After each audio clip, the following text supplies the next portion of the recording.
الحمد لله رب العالمين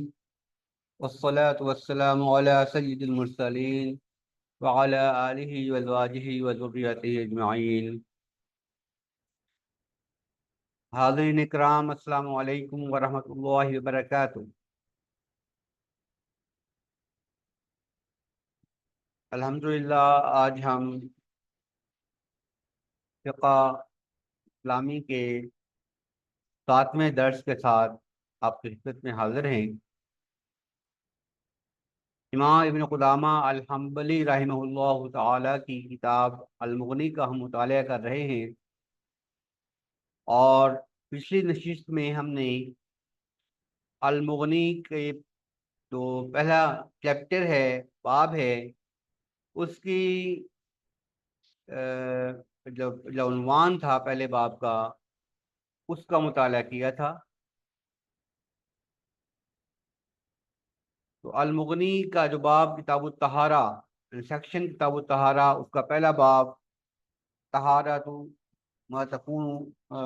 باب ما تکون بطہارت من الماء، کہ اس پانی کا بیان جس کے ذریعے طہارت حاصل کرنا جائز ہے. اور طہارت سے مراد ہم پہلے بیان کر رہے ہیں کہ یہاں پر شرعی طہارت مراد ہے، لغوی طہارت مراد نہیں ہے. ایک ناظرین، ہم نے جس وقت فقہ کی تعریف اور اس کی اہمیت و ضرورت پر گفتگو کی تھی، تو اس گفتگو کے دوران ہم نے دیکھا تھا کہ علم فقہ اصل میں قرآن و سنت کے دلائل کے ذریعے قرآن و سنت کے احکام معلوم کرنا ہے. اور اس بحث کے دوران میں نے یہ عرض کیا تھا کہ جو فقہی متون ہیں وہ سہولت کے لیے لکھے جاتے ہیں اور یاد کرنے کے لیے، آسانی کے لیے لکھے جاتے ہیں. ظاہر ہے کہ اس سے میرا مقصد فقہی متون کی تحقیر کرنا یا ان کی اہمیت کو کم کرنا ہرگز نہیں ہے. ہم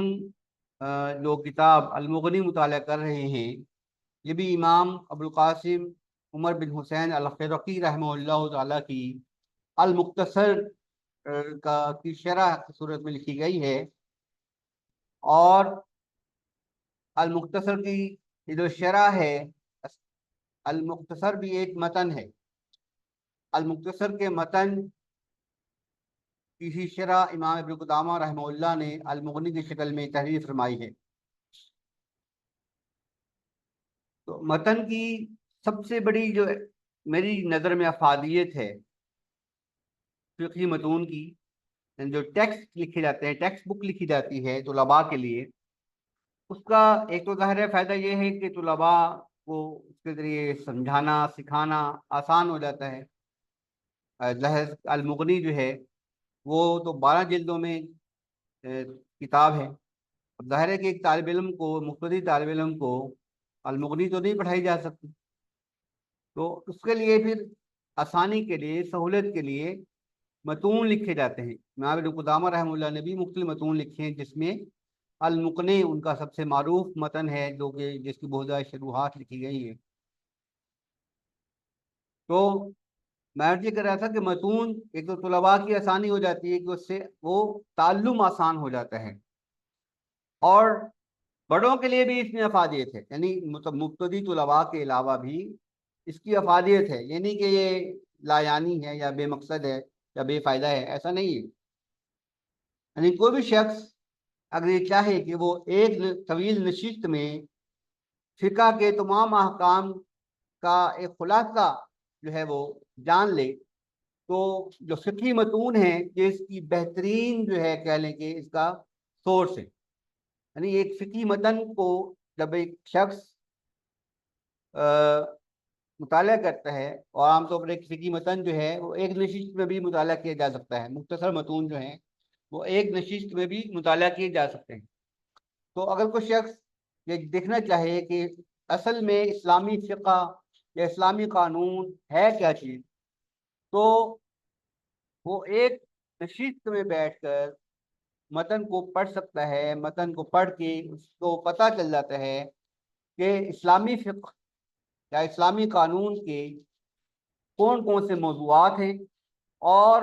ان موضوعات میں جو بنیادی قوانین ہیں، جو بنیادی مسائل ہیں، بنیادی کہہ لو کہ رولنگز ہیں، جو بنیادی فتاوی ہیں، وہ کیا ہیں۔ یہ ایک فقہی متن سے بہت سہولت کے ساتھ یہ فائدہ اٹھایا جا سکتا ہے۔ تو اس لیے فقہی متون کی افادیت کم کرنا میری جو ہے پیش نظر ہرگز نہیں تھا، بلکہ صرف مقصد بیان کرنا یہ تھا کہ فقہی متون جو ہیں وہ اس کی اپنی افادیت ہے، اس کے اپنے مقاصد ہیں، لیکن بہرکیف وہ قرآن و سنت کا متبادل نہیں ہے۔ معاذ اللہ، قرآن و سنت کا متبادل نہیں ہے فقہی متون یا فقہی کتابیں جو ہیں وہ قرآن و سنت کا متبادل نہیں ہے۔ یہ اس کی سہولت کے لیے لکھی گئی ہیں کتابیں، تاکہ اس کو قرآن سنت کے احکام کو سمجھنے میں مدد ملے۔ تو یہ کتابیں فیسیلیٹیٹ کرتی ہیں، قرآن سنت کی تفہیم کو فیسیلیٹیٹ کرتی ہیں۔ تو آج ہم المغنی کی جو سیکشن ہے، پہلا سیکشن کتاب الطہارہ، بک آف ریچول پیوریفیکیشن، تو اس کا جو پہلا باب ہے اس میں سے پہلی فصل کا مطالعہ کرنے جا رہے ہیں۔ مسئلہ قال ابو القاسم رحمہ اللہ الطہارۃ بالماء الطاہر المطلق الذی لا یضاف الی الاسم شیء غیرہ مثل ماء الباقلہ وماء الورد وماء الحمص وماء الزعفران وما اشبہہ مما لا یزائل اسمہ اسم الماء فی وقت۔ یہ امام ابو القاسم عمر بن حسین الخرقی رحمہ اللہ کی کتاب المختصر کی عبارت ہے، اور اس کی شرح آگے امام ابن قدامہ رحمہ اللہ بیان فرما رہے ہیں۔ اس سے پہلے کہ ہم اس کی شرح تفصیل سے پڑھیں، کچھ چیزیں جو آگے بیان ہونے والی ہیں جو کہ مختلف نشستوں میں ہم بیان کریں گے، ایک ہی نشست میں ساری چیزوں کا بیان مشکل ہوگا، تو اس لیے اس میں یہ دقت پیش آ سکتی ہے کہ جب ایک ہی موضوع کے بارے میں تفاصیل کو الگ الگ نشستوں میں بیان کیا جائے گا تو بعض لوگوں کو سمجھنے میں دقت پیش آ سکتی ہے۔ اس لیے جو آگے ساری گفتگو آ رہی ہے اس کا ایک بالکل مختصر سا خلاصہ میں آپ کے سامنے رکھنا چاہتا ہوں۔ فقہ اسلام یعنی جو اسلامی فقہا ہیں، علماء اسلام ہیں، انہوں نے عموماً طہارت کے اعتبار سے یعنی طہارت کی بنیاد پر پانی کی 3 قسمیں بیان کی ہیں، یعنی اکثریت نے پانی کو 3 قسموں میں تقسیم کیا ہے، اکثر فقہا نے، اور یہ تقسیم شرعی طہارت کی بنیاد پر ہے۔ اس کو کیمسٹری والی کوئی تقسیم نہ کوئی سمجھ لے غلطی سے،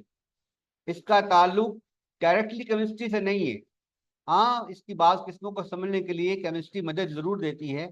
لیکن اس کا یہ مطلب نہیں ہے کہ یہ کیمسٹری کی بیسس پر جو ہے تقسیم کی گئی، ایسا ہرگز نہیں ہے۔ یہ کیمسٹری کی بیس پر نہیں ہے، نہ ہی فزکس کی بیس پر ہے، بلکہ خالصتاً شرعی نقطہ نظر سے پانی کی اقسام جو ہیں وہ عام طور پر فقہا نے 3 اقسام بیان کی ہیں، یعنی طہور، طاہر اور نجس۔ ان دونوں ہم نے پچھلی نشست میں جہاں پر باب کو عنوان پڑھا تھا اور اس کی شرح پڑھی تھی، تو اس میں ہم نے دیکھا تھا کہ پانی کو اللہ تعالی نے طہور قرار دیا ہے۔ جو پانی آسمان سے نازل ہوتا ہے، بارش کا پانی، اس کے بارے میں خاص طور پر جو آیات نازل ہوئی اس کو اللہ تعالی نے طہور قرار دیا، اور احادیث میں نبی صلی اللہ علیہ وسلم نے مٹی کو اور سمندر کے پانی کو بھی طہور قرار دیا ہے۔ تو پانی جو بنیادی قسم ہے پانی کی، جو سب سے زیادہ عام ہے، سب سے زیادہ مقدار میں پایا جاتا ہے دنیا میں، اور سب سے زیادہ جو ہے کہہ لیں کا استعمال ہوتا ہے، وہ طہور ہے۔ پہلی پانی کی پہلی قسم ہے طہور۔ یعنی پاک کرنے کی صلاحیت رکھنے والا پانی، یعنی وہ پانی ہے جو خود بھی پاک ہے اور دوسری چیزوں کو پاک کرنے کی صلاحیت بھی رکھتا ہے۔ یہ بارش کا پانی، سمندر کا پانی، دریا، جھیلوں کا پانی، کنویں کا پانی، واٹر پمپ کا پانی یا ٹیوب ویل کا پانی، نہر کا پانی، سوری۔ تو یہ جو پانی سب سے زیادہ عام ہے یہ ہے طہور، اسی لیے اس کو اللہ تعالیٰ نے طہارت کے لیے مباح قرار دیے، یعنی اس پانی سے طہارت حاصل کرنا ہر حال میں جائز۔ دوسری جو قسم ہے وہ ہے طاہر۔ پہلی جو قسم تھی وہ طاہر بھی تھی اور طہور بھی تھی، یعنی پاک بھی تھی، خود بھی پاک تھی، پاک ہے یعنی، اور پاک کرنے کی صلاحیت بھی رکھتی ہے۔ جبکہ دوسری قسم ہے جس کو شرعی اصطلاح میں طاہر کہا جاتا ہے، طاہر سے مراد ایسا پانی ہے جو خود تو پاک ہوتا ہے لیکن اس میں پاک کرنے کی صلاحیت ختم ہو جاتی ہے، پاک کرنے کی صلاحیت اس پہ باقی نہیں رہتی۔ ایسے پانی کو شرعی اصطلاح میں طاہر کہا جاتا ہے، یا صرف کہہ سکتے ہیں پاک پانی۔ اگر یہ پہلا پانی بھی، پہلی قسم بھی پاک ہی ہوتی ہے لیکن وہ پاک کرنے کی صلاحیت بھی رکھتی ہے، اور جو دوسری قسم ہے اس میں پاکی جو پائی جاتی ہے، پاکی کے وصف تو موجود ہے لیکن وہ پاک کرنے کی صلاحیت سے محروم ہے شرعی اعتبار سے۔ شریعت نے اس کو پاک کرنے والا پانی تسلیم نہیں کیا۔ یہ وہ پانی ہے جیسے مائع مستعمل، یعنی جو پانی ہم وضو کے لیے استعمال کرتے ہیں، غسل کے لیے استعمال کرتے ہیں، تو جسم سے جو پانی جدا ہوتا ہے، جسم کو دھونے کے بعد جو پانی الگ ہوتا ہے جسم سے، وہ پانی مائع مستعمل یا مستعمل پانی کہلاتا ہے، یعنی استعمال شدہ پانی، یوزڈ واٹر ہوتا ہے وہ۔ اس پانی کو طاہر تو مانتی ہے شریعت لیکن مطہر یا طہور نہیں مانتی، یعنی پاک کرنے والا پانی وہ نہیں ہے، پاک ہے، خود وہ پانی پاک ہے جمہور علماء کے نزدیک، اور لیکن اس میں پاک کرنے کی صلاحیت نہیں ہوتی۔ تیسرا جو پانی، تیسری قسم کی جو پانی ہے، پانی کی جو تیسری قسم ہے وہ ہے نجس پانی۔ اسے نجس بھی بولا گیا ہے عربی میں اور نجس بھی بولا گیا ہے، دونوں طریقے سے اس کو پڑھا جاتا ہے۔ تو نجس پانی کو اردو زبان میں ناپاک پانی کہتے ہیں۔ ناپاک پانی ایسا پانی ہی ہوتا ہے جس میں کوئی ناپاک شے مل جائے، ایسا پانی جس میں کوئی ناپاک شے مل جائے اسے نجس یا نجس پانی کہتے ہیں، یا ناپاک پانی آسان زبان میں کہہ سکتے ہیں کہ وہ ناپاک پانی ہے۔ پلید بھی کہتے ہیں جس کو ہم فارسی میں، وہ پلید پانی ہے، ناپاک پانی۔ اس پانی، یہ جو تیسری قسم ہے پانی کی، اس سے تو طہارت حاصل کرنے کا سوال ہی پیدا نہیں ہوتا، تو یہ تو عقلاً بھی اس سے طہارت حاصل نہیں کی جا سکتی، کہ جو خود ناپاک ہو جو شے، وہ کسی چیز کو پاک نہیں کر سکتی۔ جو شے خود ناپاک ہو وہ کسی دوسری شے کو پاک کرنے کی صلاحیت نہیں رکھ سکتی۔ وہ ناپاک پانی کو پاکی کے لیے استعمال کرنا، طہارت کے لیے استعمال کرنا حرام ہے۔ اب یہ پانی کی ایک تو یہ قسم ہے، یہ تقسیم ہے کہ طاہر، طہور، طاہر اور نجس۔ فقہا نے اسی ضمن میں نے کچھ اور بھی الفاظ استعمال کیے ہیں پانی کے لیے، جو فقہا نے ہی جو ہے اخذ کیے ہیں، کہ پانی یا تو مباح ہوتا ہے طہارت کے لیے استعمال کرنا اس کو، یعنی جیسے کہ طہور جسے ہم نے کہا، یا وہ مکروہ ہوتا ہے، جیسا کہ حنبلی میں طاہر پانی کو بلا ضرورت طہارت کے لیے استعمال کرنا جو ہے وہ جائز نہیں ہے، بعض کے نزدیک تو حرام ہے، بعض کے نزدیک صرف مکروہ ہے، اور بعض کے نزدیک جو ہے وہ کہہ لیں مکروہ تحریمی ہے۔ تو بہرحال مقصد کہنے کا یہ ہے کہ وہ بعض پانی اس میں ایسی ہیں جو مکروہ کے درجے میں آتی ہیں، اور تیسری قسم جو ہے وہ ہے جو کہ حرام، جس کا استعمال کرنا طہارت کے لیے، ایسا پانی جس کو طہارت کے لیے استعمال کرنا حرام ہے وہ پانی ہے ایک تو نجس پانی، اور فقہ حنبلی میں وہ پانی بھی حرام ہے طہارت کے لیے استعمال کرنا جو چوری کیا گیا ہو، کسی سے چھینا گیا ہو، غصب کیا گیا ہو جو پانی، وہ پانی بھی فقہ حنبلی میں اس پانی سے طہارت حاصل کرنا حرام ہے۔ تو یہ میں نے آئندہ آنے والے جو مسائل ہیں ان کا ایک مختصر سا خلاصہ اس لیے بیان کیا ہے کیونکہ ہم نے جب اس کی تفصیل پڑھنی ہے تو یہ تفصیل مختلف نشستوں میں مطلب تقسیم ہو جائے گی، تو مختلف نشستوں میں جب معاملات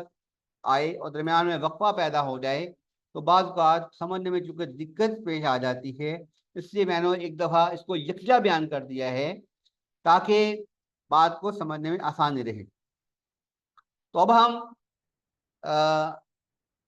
جو ہم نے عبارت پڑھی ہے المختصر کی، اس کی شرح کی طرف آتے ہیں۔ امام ابن قدامہ رحمہ اللہ فرماتے ہیں قولہ والطہارۃ مبتدأ خبرہ محذوف، یہ گرامر کا اصول یہاں پر بیان کیا جا رہا ہے کہ ان کا جو قول ہے یعنی امام ابو القاسم الخرقی رحمہ اللہ کا والطہارۃ بالماء الطاہر مطلق،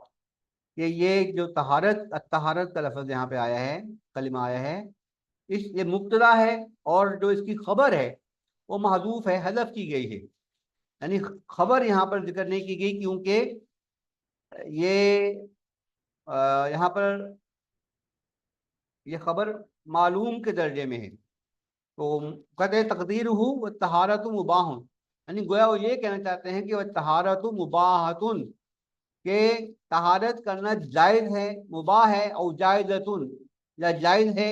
او حاصلتن یا حاصل ہو جاتی ہے یا حاصل ہو سکتی ہے، طہارت مباح ہے یا جائز ہے یا حاصل ہو سکتی ہے، ونحو ذالک، یہ اس کا محذوف ہے، مباحتن یا جائزتن او حاصلتن، یہاں پر محذوف ہے، حذف کیا گیا ہے۔ مقصود یہ ہے کہ طہارت کرنا جائز ہے۔ ایک تو میں اس عبارت کو ترجمہ کر دیتا ہوں تاکہ بات کو سمجھنے میں جو ہے مزید آسانی پیدا ہو جائے۔ تو امام الفرقی رحمہ اللہ فرماتے ہیں کہ طہارت بالماء الطاہر المطلق، مطلق پانی جو ہے وہ پاک ہے، اس کے ساتھ طہارت جائز ہے، اور طاہر المطلق کون سا ہے؟ بالماء الطاہر المطلق الذی لا یضاف الی اسم شیء غیرہ، یہ وہ پانی ہے کہ جو کسی دوسری شے کی طرف جس کی اضافت نہ کی جاتی ہو، یعنی اسے کسی دوسری شے کا پانی قرار نہ دیا جاتا ہو، مثل ماء الباقلہ، جیسے باقلہ کا پانی، ماء الورد، ماء الورد گلاب کا پانی، ماء الحمص چنے کا پانی، ماء الزعفران زعفران کا پانی، ما اشبہہ، اور اسی جیسی دوسری چیزیں، مما لا یزال اسمہ اسم الماء فی وقت، یعنی یہ وہ اشیاء ہیں، وہ پانی کی ایسی قسم ہے کہ لا یزال اسمہ اسم الماء فی وقت، کہ اس سے اس پانی کا جو اسم ہے وہ زائل نہ ہوا ہو، دور نہ ہوا ہو، یعنی کہ اس پر عام زبان میں، عام عرف میں پانی ہی اسے کہا جاتا ہو، صرف پانی کہا جاتا ہو، اسے کسی اور چیز کی طرف اس کی اضافت نہ کی جاتی ہو، کسی اور چیز کی طرف اسے منسوب نہ کیا جاتا ہو، تو صرف عام زبان میں اس کو صرف سادہ پانی، جسے ہم انگلش میں پلین واٹر کہتے ہیں، اگرچہ پلین واٹر جو ہے اس کی تمام اقسام کا احاطہ نہیں کرتا، لیکن صرف سمجھانے کے لیے میں عرض کر رہا ہوں کہ پلین واٹر وہ پانی ہوتا ہے جو نان فلیورڈ ہو، یعنی جس میں کوئی ذائقہ نہ کسی چیز کا ملایا گیا ہو یا کوئی اس میں ایڈیٹیو کا اضافہ نہ کیا گیا ہو کسی چیز کا، تو ایسے پانی کو عام طور پر ہم پلین واٹر کہتے ہیں۔ تو یہاں پر جو لفظ استعمال ہوا ہے الماء المطلق، یہ جسے ایبسولوٹ واٹر کہتے ہیں ہم، اصل میں یہ پلین واٹر کے قریب قریب ہے۔ تو بھی فرماتے ہیں آگے امام ابن قدامہ رحمہ اللہ کی بات کو ہم آگے لے کے چلتے ہیں، فالالف واللام للاستغراق فكأنه قال كل طهارة جائزة بكل ماء طاهر مطلق، یہ جو اس میں الف لام طہارت پر الف لام داخل ہوا ہے، یعنی لام تعریف جو آیا ہے یہاں پہ، وہ استغراق کے لیے. استغراق کا مطلب ہوتا ہے کہ یہاں پر سارے اقسام کا احاطہ کرنا مراد ہوتا ہے. جو پانی مائع مطلق ہے اس کی تمام اقسام کا احاطہ کرنا مقصود ہے. یعنی وہ کلو طہارت، یا کہہ لو کہ طہارت کی مختلف تمام اقسام کا احاطہ کرنا مقصود ہے. طہارت سے مراد یہ ہے کہ طہارت کی جو بھی قسم ہے، یعنی چاہے وضو کرنا ہو، چاہے غسل کرنا ہو، چاہے استنجا کرنا ہو، چاہے کپڑے دھونے ہوں، طہارت کی جو بھی قسم ہے وہ مائع مطلق کے ساتھ اس کا مطلب حصول ہو جاتا ہے. مائع مطلق سے کے ذریعے طہارت حاصل کرنا جائز ہے. ہر قسم کی طہارت، حتیٰ کہ شرعی بھی اور غیر شرعی بھی. غیر شرعی سے مراد میری یعنی عرفی بھی، یعنی جسے صرف عرف میں طہارت کہتے ہیں جیسے ہاتھ منہ دھونا، وہ بھی، اور شرعن جیسے طہارت کہتے ہیں وہ بھی، جیسے وضو اور غسل وغیرہ. طاہر ما لیس بالنجس. اب طاہر کہتے رہو اس کو ہے ما لیس بالنجس، جو نجس نہ ہو. والمطلق ما لیس بمضاف الی شیء غیری. اور مطلق سے مراد وہ پانی ہے جو کسی اور چیز کی طرف منسوب نہ کیا جاتا ہو، اس کی اضافت کسی اور شے کی طرف نہ کی جاتی ہو. وهو معنی قوله لا يضاف الى اسم شيء غيره. یہی معنی ہے ان کے اس قول کا کہ اس کی اضافت کسی اور چیز کی طرف نہ کی جاتی ہو. یعنی کہ یہ جو اصل میں بات یہ ہے کہ یہ جو اصطلاح بیان کی جا رہی ہے یہاں پہ الماء المطلق، بلکہ الماء الطاہر المطلق پوری اصطلاح ہے. اور یہ وہ اصطلاح ہے جو کہ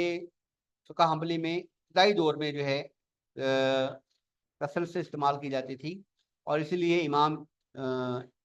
الخرقی رحمہ اللہ نے یعنی اولین متن جو فقہ حنبلی کا ہے المختصر، اس میں یہ اصطلاح بیان کی ہے. تو یہ اصطلاح بیان کرنے کا بیان جو ہے یہ کرنے کی وجہ یہی ہے کہ اس وقت عرف میں یہ اصطلاح بہت زیادہ استعمال ہوتی تھی، خاص طور پر حنابلہ کے ہاں.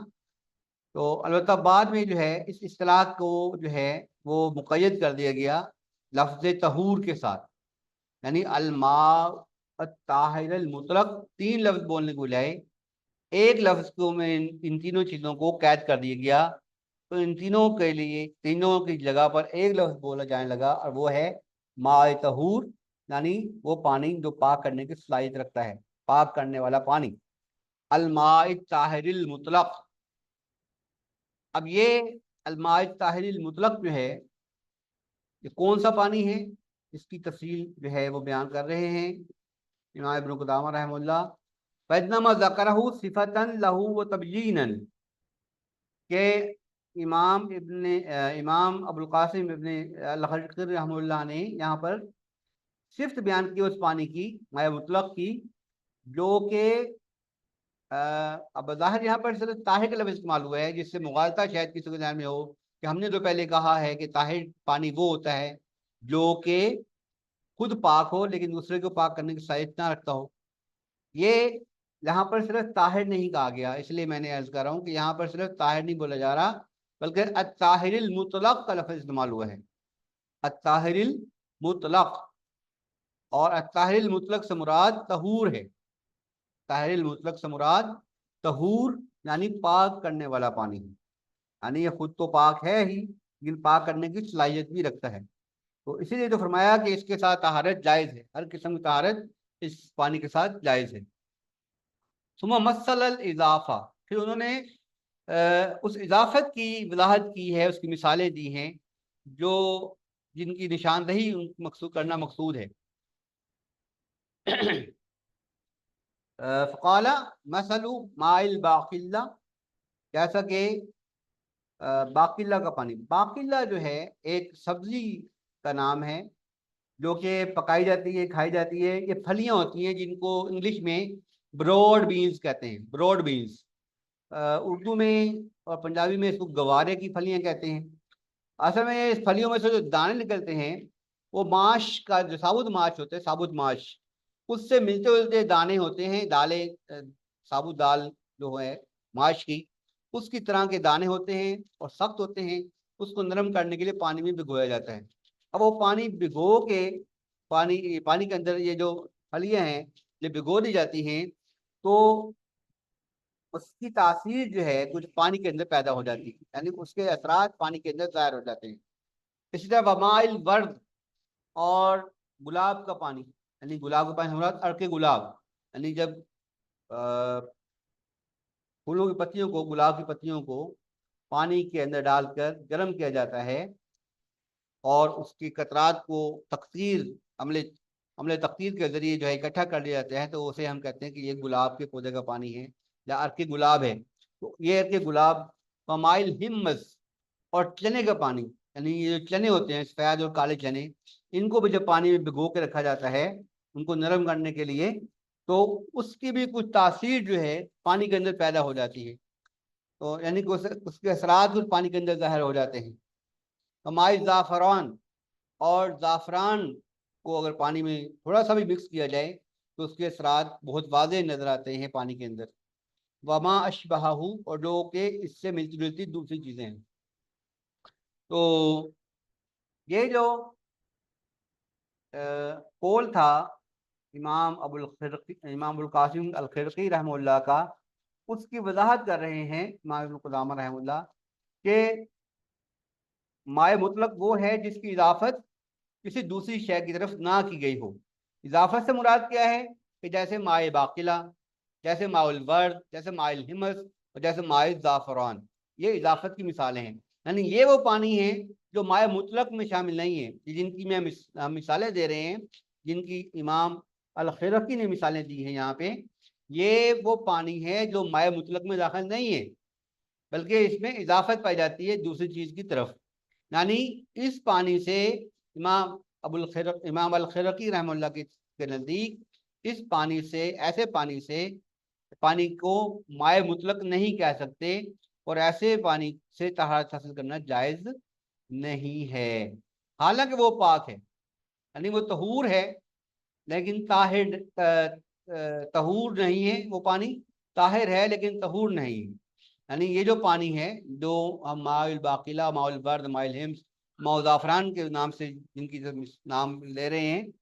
تو یہ جو پانی ہے یہ طاہر ہیں، طہور نہیں۔ پاک خود پاک ہیں لیکن پاک کرنے کی صلاحیت نہیں رکھتے۔ اور وہ آگے چل کے فرماتے ہیں امام ابن قدامہ کہ یہ جو مثال بیان کی ہے انہوں نے، اس کی خاص وجہ ہے وقولہ مما لا یزائل اسم الماء فی وقت صفۃ للشیء الذی یضاف الیہ الماء، یعنی کہ ایسی صفت ہے پانی کی جس کی طرف نسبت کی گئی ہو، فمعناہ لا یفارق اسمہ اسم الماء، کہ اس سے پانی کا اسم جو ہے اگرچہ خارج نہیں ہوا لیکن چونکہ اس کی نسبت دوسرے چیز کی طرف ہو گئی ہے اس لیے وہ پانی مائع مطلق نہیں رہا۔ والمزائلۃ المفارقہ، اور مزائلت سے مراد مفارقت ہے، یعنی الگ ہونا ہے، کسی چیز کا الگ ہو جانا۔ قال اللہ تعالیٰ لو تزیلوا لعذبنا الذین کفروا منہم، یعنی اگر وہ ان سے الگ ہو جاتے، لعذبنا الذین کفروا منہم، تو جو لوگ جن لوگوں نے کفر کیا ہے ان کے اوپر ہم عذاب نازل کرتے۔ اور شاعر ابو طالب نے کہا ہے وقد تابعوا امر العدو بالمزائل، یعنی کہ جب دشمن جدا ہو گیا، دشمن کا جدا ہو گیا، جو دشمن جدا ہو گیا تو اس کا کام بھی جدا ہو گیا۔ ای المفارق، یعنی الگ ہو گیا۔ علی لا یذکر الماء الا مضافا الى المخالط له فی الغالب، یعنی جب کسی چیز کی کسی دوسری چیز کی طرف اضافت کی جاتی ہے تو اس وقت کی جائے گی جب وہ اس کے اندر مکس ہونے والا پانی غالب ہو گیا ہو، اس کے اندر مکس ہونے والے پانی کی جو تاثیر ہے وہ غالب ہو گئی ہو۔ یفید هذا الوصف الاحتراز من المضاف الى مکانہ ومقرہ، اور یہ جو وصف بیان کیا ہے امام الخرقی رحمہ اللہ نے، اس کا مقصد یہ ہے کہ اس سے مراد وہ نسبت نہیں ہے جو پانی کے اس کے قیام کی جگہ کے لحاظ سے کی جاتی ہے، جیسے ماؤ نہر، نہر کا پانی، ماؤل بیر، کنویں کا پانی، یعنی یہ وہ نسبت مراد نہیں ہے، بلکہ اس نسبت سے مراد یہ ہے کہ جب پانی کے اندر کوئی شے ڈالی جائے اور اس پر پانی کے اثرات غالب اس پر شے کے اثرات پانی کے اوپر غالب آ جائیں، تو اس صورت میں اس پانی کی نسبت، اس پانی کی اضافت اس شے کی طرف کر دی جاتی ہے جس شے سے وہ اثرات اس کے اندر منتقل ہوئے ہوں۔ کیسا کہ اس کی زیادہ واضح مثال جو ہے گلاب کا عرق ہے۔ گلاب کا عرق کا جو گلاب کی اثرات جو ہیں پانی کے اندر چونکہ واضح اور نمایاں ہو جاتے ہیں، غالب ہو جاتا ہے اس پر پانی کی اپنی صفات پر، یعنی اس کا ذائقہ اور بو، اور کسی حد تک رنگ تو نہیں کہہ سکتے، رنگ بے رنگ ہی ہوتا ہے، لیکن یہ کہ ذائقہ اور بو جو ہے، بعض کا ذائقہ بھی نہیں بدلتا، صرف بو ہی بدلتی ہے، لیکن یہ کہ چونکہ جب غالب آ جاتی ہے عرق کے گلاب کی خوشبو، جب پانی پر غالب آ جاتی ہے تو وہ پانی نہیں رہتا بلکہ عرق گلاب بن جاتا ہے۔ فإنه إذا زال عن مكانه زالت نسبت فی الغالب، یعنی یہ جو یہاں مثالیں دی ہیں کہ جو ماؤ نہر ہے، ماؤ البیر ہے، اس سے وہ اضافت مراد نہیں ہے جو اضافت امام ابو القاسم الخرقی رحمہ اللہ نے بیان کی ہے، کیونکہ جب پانی کو ایک مکان سے اٹھا کر کسی دوسری جگہ منتقل کر دیا جاتا ہے تو پھر وہ پہلے والی نسبت زائل ہو جاتی ہے، لیکن جس نسبت کی طرف جو مثالیں دی ہیں امام الخرقی رحمہ اللہ نے، وہ ایسا نہیں ہے۔ اس پانی کو چاہے ایک برتن سے دوسری جگہ برتن میں ڈال دیں یا ایک مقام سے کسی دوسرے مقام پہ لے جائیں، تب بھی اس کی وہ نسبت ختم نہیں ہوتی۔ فَكَذَلِكَ مَا تَغَيَّرَتْ رَائِحَتُهُ تَغَيُّرًا يَسِيرًا فَإِنَّهُ لَا يُضَافُ فِي الْغَالِبِ۔ البتہ یہ کہتے ہیں کہ البتہ یہ جو دوسری قسم ہے اس میں وہ بھی شامل ہے کہ جس میں معمولی سے تغیر واقع ہو، تو پانی میں ملی ہو کوئی خوشبودار چیز اور اس کی خوشبو معمولی مقدار میں اس کی خوشبو ظاہر ہوئی ہو پانی میں، تو اس سے اس کی نسبت، اس کی طرف نسبت نہیں کی جائے گی۔ غالب جب ہو جائے گی، جو چیز اس کے اندر مکس ہوئی ہے، اس مکس ہونے والی چیز کی جب صفات پانی کی صفات پر غالب آ جائیں گی تو اس وقت کہا جائے گا کہ یہ پانی اب قدرتی پانی نہیں رہا، اب مائع مطلق نہیں رہا، اب طہور نہیں رہا، بلکہ یہ پانی اب طاہر بن گیا ہے، طہور سے اس کی کا انتقال طاہر کی طرف ہو گیا ہے۔ فقال القاضی هذا اعتراض من المتغیر بالتراب، اور یہ اعتراض یہاں پر یہ اعتراض بیان کرنا مقصد کہ یہ ہے کہ جو پانی مٹی سے متغیر ہو جائے، یعنی قدرتی طور پر مٹی پانی کے اندر ملی ہوئی ہو، پانی کے اندر اگر مٹی قدرتی طور پر ملی ہوئی ہو تو اس سے پانی کی صفت پر کوئی اثر نہیں پڑتا، پانی کے پاک کرنے کے صلاحیت پر اثر نہیں پڑتا، تو وہ پانی بھی پاک ہے اور مٹی بھی پاک، پانی بھی پاک کرنے کی صلاحیت رکھتا ہے اور مٹی بھی پاک کرنے کی صلاحیت رکھتی ہے۔ انه یصفو عنہ یزائل اسمہ اسمہ، تو البتہ جب یہ تو ہے کہ جب مٹی معمولی مقدار میں ملی ہوئی ہو، لیکن اگر مٹی ایسی ہو کہ مٹی ہی غالب آ جائے اور پانی کی اپنی بہاؤ، پانی کا اپنا جو بہاؤ کا وصف ہوتا ہے وہ بھی ختم ہو جائے، اس میں سے وہ بھی زائل ہو جائے، تو اس صورت میں وہ پانی پانی نہیں رہتا بلکہ مٹی ہی کہلائے گی، اور اس وقت وہ مٹی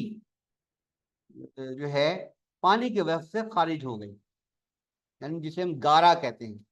گارے میں پانی بھی حالانکہ مکس ہوتا ہے، گارا جو ہوتا ہے نا اس کے اندر پانی موجود ہوتا ہے، لیکن اس پر مٹی کی صفت غالب آ جاتی ہے، اس لیے اس صورت میں اس کو ہم پانی نہیں کہیں گے۔ لیکن اگر پانی کے اندر تھوڑی سی مٹی ملی ہوئی ہو جس سے اس کا رنگ گدلا ہو جائے تو اس صورت میں ایسے پانی سے طہارت حاصل کرنا جائز ہے۔ تو عزیزان من، اب تک کی جو ہے گفتگو سے جو ہم نے کی ہے وہ پانی کی دو قسمیں اصل میں یہاں پر بیان ہو گئی۔ ایک تو وہ پانی جس سے طہارت حاصل کرنا ہر حال میں جائز ہے، وہ ہے طہور یا مائع مطلق، جسے امام الخرقی رحمہ اللہ نے مائع مطلق لکھا ہے، الماء الطاہر المطلق جسے کہا ہے۔ یہ اصل میں الماء الطاہر المطلق قرآنی اصطلاح ہے، اسی لیے اس کے لیے اس سے بچنے کے لیے ایک تو اصطلاح طویل ہے، تو اس کو آسان اور مختصر کرنے کے لیے صرف اب طہور کہا جاتا ہے. اب جو فقہی کتابیں ہیں اس میں اس کو صرف طہور لکھا جاتا ہے یا بولا جاتا ہے. طہور یعنی وہ پانی جو پاک بھی ہے اور پاک کرنے کی صلاحیت رکھتے ہیں، اور دوسرا پانی وہ جو طاہر ہے، خود تو پاک ہے مگر پاک کرنے کی صلاحیت نہیں رکھتا. وہ پانی ہے جس پر کسی دوسری شے کے اثرات غالب آ جائیں، یعنی اس پانی میں کوئی دوسری شے ملے اور اس دوسری شے کے اثرات پانی پر کے اپنے اوصاف پر غالب آ جائے تو وہ پانی طاہر ہو جاتا ہے، طہور نہیں رہتا. اس پانی میں کہہ لیں کہ پاک کرنے کی صلاحیت ختم ہو جاتی ہے. تو آگے اگلے نشست میں انشاءاللہ تعالیٰ اس پر مزید بات کریں گے. اللہ تعالیٰ سے دعا ہے کہ اللہ تعالیٰ اس میں جو